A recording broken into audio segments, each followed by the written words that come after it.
Langaw, mga invisible ang pumunta doon. Sila, yung dati, na grupo mga kababayan na nagrarally sa Edsa Shrine every Friday.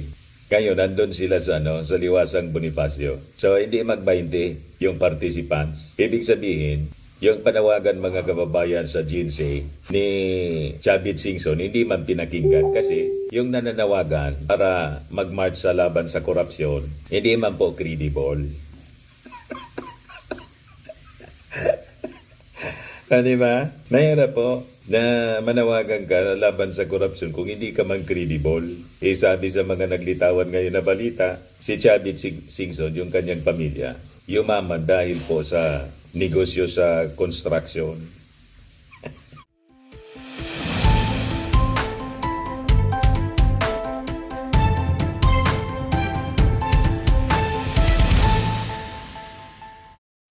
Hello po mga kababayan, si Dade Maravillas, Bicolano vlogger, broadcast journalist from Albay. So sumugod na mga kababayan sa Luneta, Edsa Shrine, Kamkrami, Liwasang Bonifacio, yung mga rallyista ng iba-ibang grupo para iprotesta yung korupsyon mga kababayan sa flood control na lagi nating ipaalala sa ating mga kababayan. Ang korupsyon na to ang nag-expose yung ating Pangulo sa SUNA. Pero nag-expose ng ating Pangulo sa SUNA at i-launch niya yung sumbong sa Pangulo. Gusto siyang idamay ng mga anti-Marcos at DDS. Marcos resign daw mga kababayan. Anti-corruption kayo. Yung nag-expose ng corruption, yung ating Pangulo. Pagkatapos, idadamay ninyo yung mismong nag-expose ng corruption. Anong klaseng mga... Di ba po? So masyado kayong halata na yung agenda ninyo, selfish agenda, yun ang inyong sinusulong. Nag-ride on kayo doon sa expose ng ating Pangulo. Wala tayong pinag-usapan po na korupsyon sa flood control kung hindi in-expose ng ating Pangulo. Naintindihan ninyo? So bakit ninyo pinare-resign yung mismong leader na nakikipaglaban sa korupsyon? Siya mismo yung nag-expose, nagpa-imbestiga. So ito ang sitwasyon mga kababayan kanina. Aerial view, mangilan-ilan pa lang yung dumating diyan sa Edsa Shrine. 8 o'clock kanina kinuha. Yan pa lang yung tao. Ito mga kababayan, yung mga papunta. Mamatay na sana ang mga korap, sabi rito. Look, Quezon City resident Moses Moreno, 70 years old, holds a sign reading mamatay na sana ang mga korap as protesters make their way through Luneta Park in Orosa Street for anti-corruption rally this morning. Matutupad. Moreno yells. The sign echoes quote from broadcast journalist Cara David in which she wished sana mamatay na lahat ng kurakot sa Pilipinas for her 52nd birthday. Ito yung rally naman po ng mga DDS. Ayan, recorded live, MJ Kiambao Reyes. Yung DDS, nilangaw yung rally nila. Sarap ng Grammy ito po. Ay, Camp Aguinaldo. Yan, Yan man lang po. Sila lang. Liwasang Bonifacio. Yan,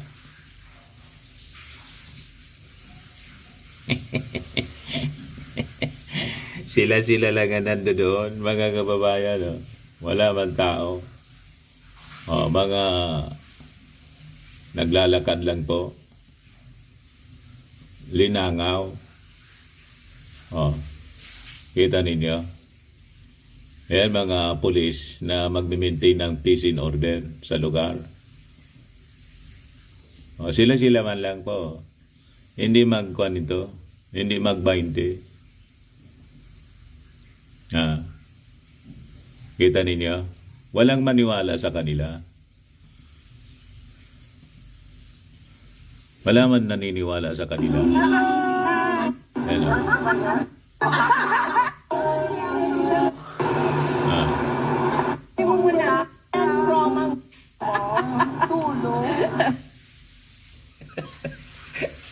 Langaw, mga invisible ang pumunta doon.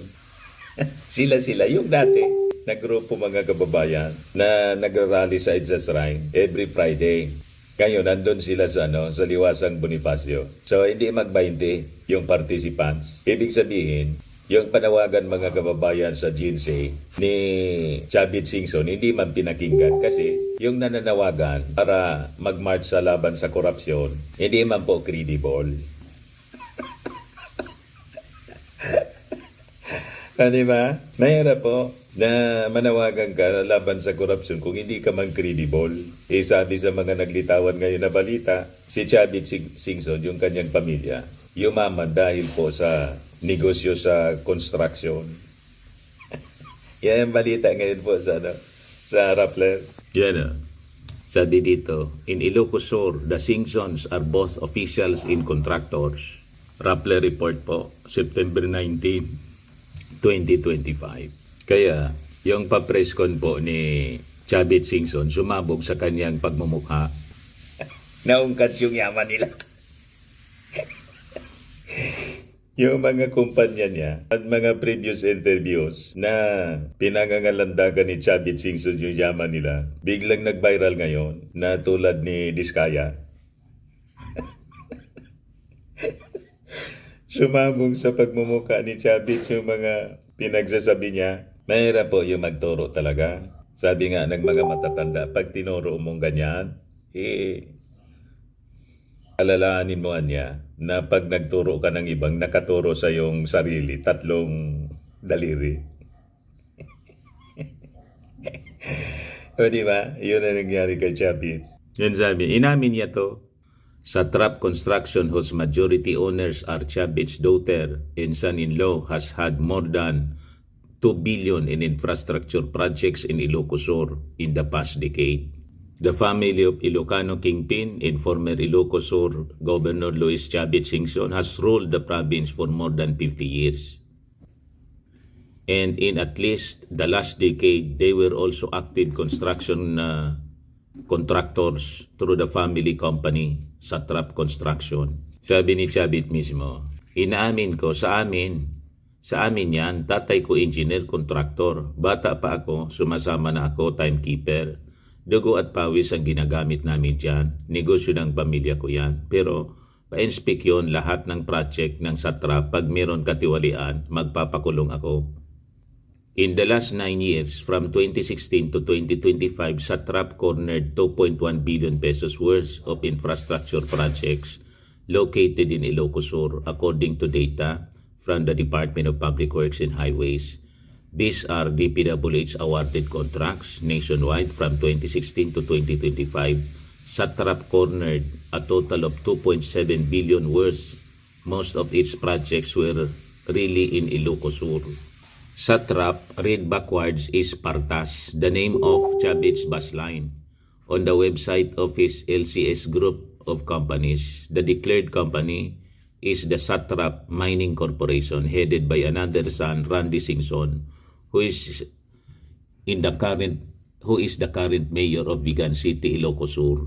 So biglang naungkat mga kababayan, tuloy ng Rappler yung yaman ni Chavit Singson dahil sa kanyang pagpa-interview. Naka-corner for the last decade, the last 10 years. Kaya tama yung sinasabi mga kababayan ni Tito Sen. Sabi ni Tito Sen, yung mga anomalya daw sa flood control noong panahon ni Duterte mas malaki umano kaysa ayon kay Soto. Yan ang report ng Abante News po.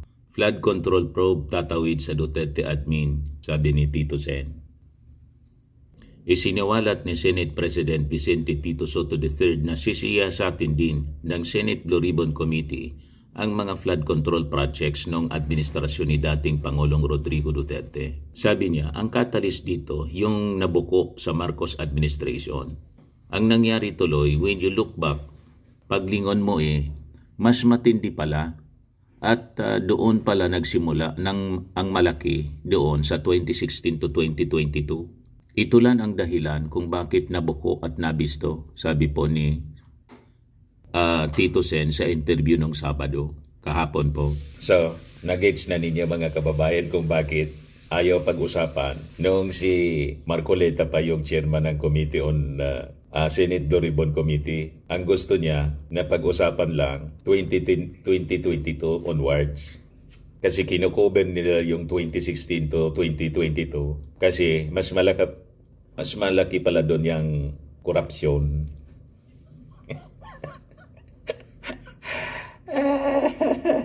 Kaya po itong panawagan, mga kababayan, na gustong idama yung ating Pangulo, ipalit si Sara. Malabo po, pero kahapon, kagabi, dineclare na po ni Banat Bay na Pangulo si Sara sa Japan, overseas president. Yan o, lumipad si Sara pa Japan, kasama si Big Rodriguez, si Robin Padilla, at iba pa niyang mga kampon. Yan o. Banat Bay 2.0, bagong Pangulo ng Pilipinas, Vice President Sara Duterte in Japan, bagong Pangulo daw ng Pilipinas. Assuming kayo, gusto nilang iluklok si Sara para pagtakpan po yung flood control scam sa panahon ni Digong. Ayan o. 2016, 64 billion. Ang source nito as reported by Senator Ping Lacson. 2017, 80 billion. 2018, 141 billion. 2019, 33 billion. 2020, 90 billion. 2021, 101 billion. 2022, 128 billion. Yan ang flood control scam na gustong i-cover up ng mga Duterte senators. Isa di po sa Bible, nothing concealed which shall not be revealed or hidden which shall not be made known. Sumingaw. Sabi ni Soto, yung mga anomalya niya sa flood control ng panahon ni Duterte, mas malaki. You see, gusto nilang idamay po gamit yung mga old issue po na rehas na yung kesyo. Ang pamilya Marcos, pamilya ng magnanakaw. Kaya ngayon po, September 21, itinaon nila yung massive protest kasi September 21, declaration ng martial law para gatungan yung damdamin ng mga mamamayang Filipino. O tingnan ninyo yung mga rehas na pinablis ulit ito ng Inquirer. Sabi rito, Guinness World Records gives Ferdinand Marcos Sr. a title for the greatest robbery of a government.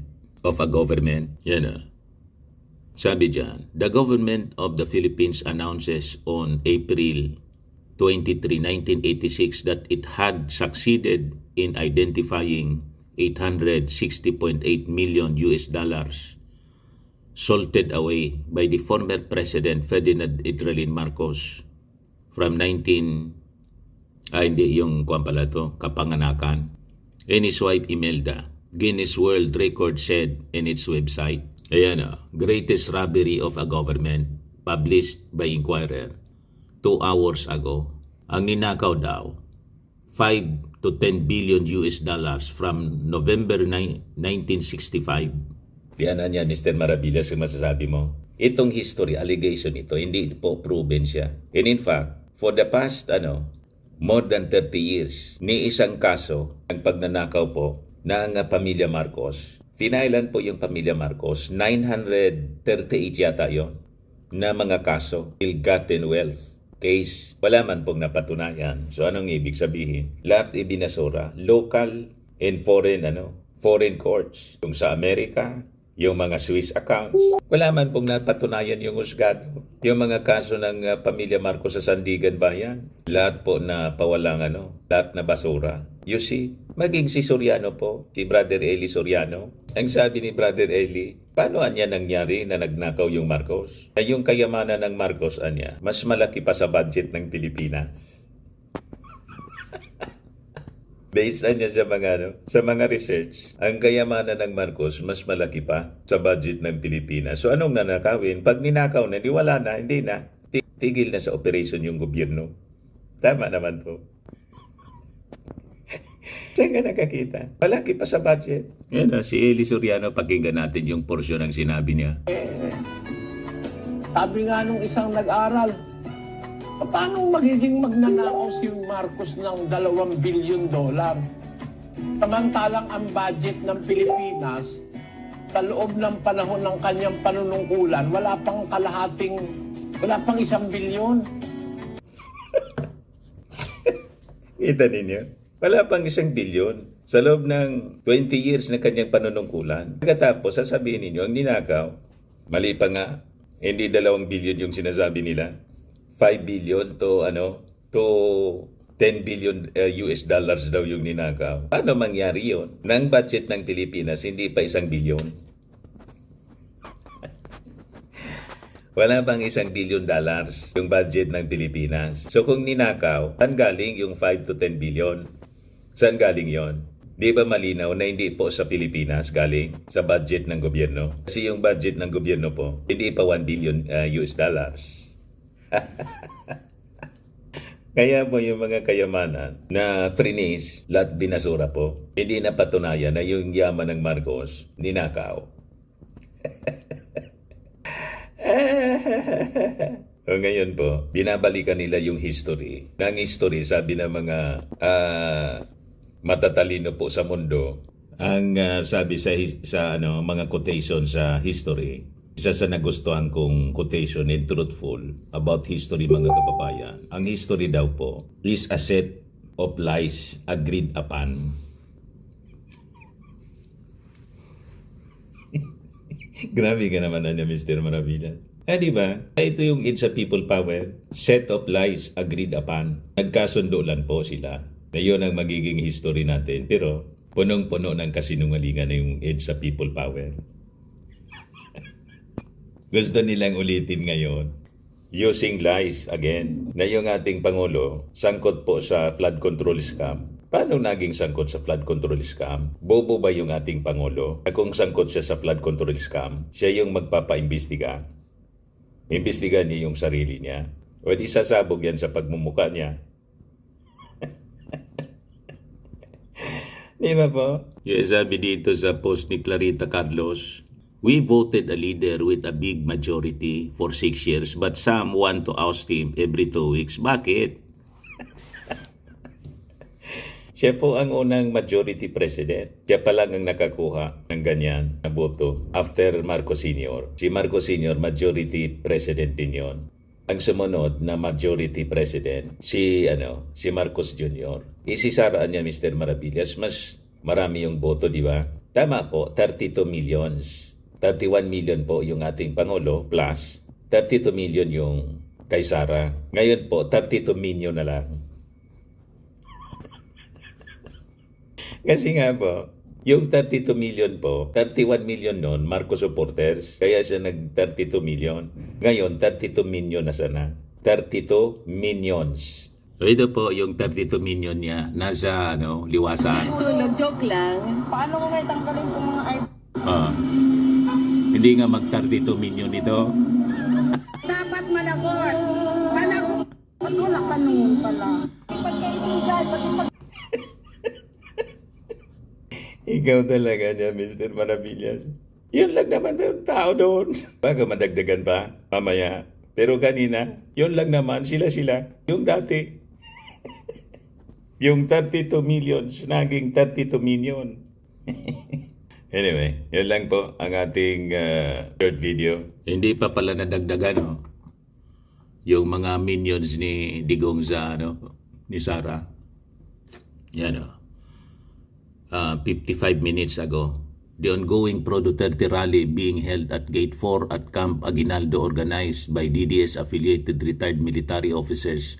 They are calling on the armed forces to withdraw support from current administration and to install Vice President Sara Duterte as President. Sila lang naman. Bilangin natin.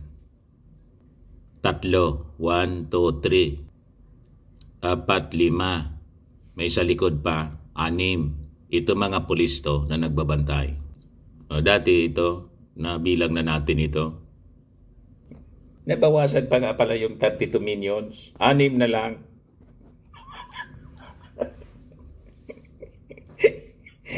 Di ba po? Malabo yung si Sara maging Pangulo ngayon. Gustong iluklok na presidente ngayon po. Gustong agawin sa ating Pangulo. Pero yung ating Pangulo po, kahapon and Friday, relax po. Yan ang ating Pangulo. Student beep card available na. Mas mapapabilis na ang biyahe ng mga estudyante. Ngayong inilunsad na ni Pangulong Marcos ang student beep card na magbibigay ng automatic 50% discount sa kanilang pamasahe. Yan, nilaunch ng ating Pangulo. Suportado ng ating Pangulo yung anti-corruption rally. Yan, puging-pugi, not affected po. So ito yung ating Pangulo. Pinangunahan ng ating Pangulong Marcos ang turnover ng infant incubator at photography light units na ibinigay ng Next Generation Advocate Foundation Philippines para sa Dr. Fabilia Memorial Hospital. Sa tulong ng mga kagamitang ito, mas matitiyak ang ligtas at maayos na pag-aalaga sa mga sanggol, lalo na mga premature babies. Sige lang ang trabaho ng ating Pangulo. Kita niya? Ano to? Tingnan natin to. Mas mataas na produksyon at mas masiglang kabuhayan para sa 36,000 rice farmers ang atid ng kagamitang pansakahan at bagong rice processing system sa Pampanga. Binuksan na ating Pangulo po. Yan ang presidente unbothered po. Ito distribution ng mga titulo. Yan o, handog titulo program ng DENR. Ang mga titulo na ito ay pagkilala sa inyong karapatan na pagmay-ari ng inyong sariling lupa. Nasa 455 na beneficiaryo sa Luzon ang binigyan po sa San Fernando, Pampanga. Tingnan nyo naman ang ating Pangulong Bongbong, oh. Mahal na mga tao. Sa Yan isang po. salang. So yung pong ating drying time naman umaabot po ng 8 hanggang 10 oras. So mula moderno po ang pagsasako po ng ating pong na-process na bigas, pwede natin siyang iset ng 10 kilos hanggang 50 kilos. Depende po dun sa pangangailangan po ng merkado. Napakasipag ng ating Pangulo. Pagkatapos, papalit ninyo yung napakasipag maglakwatsa. Wala mang ginagawa, sumusweldo. Napakasipag magmura at manira. Di ba? Kaya malabo po yung mga pangarap ninyo. Ayan man lang po ang short video natin. Bye-bye po. God bless.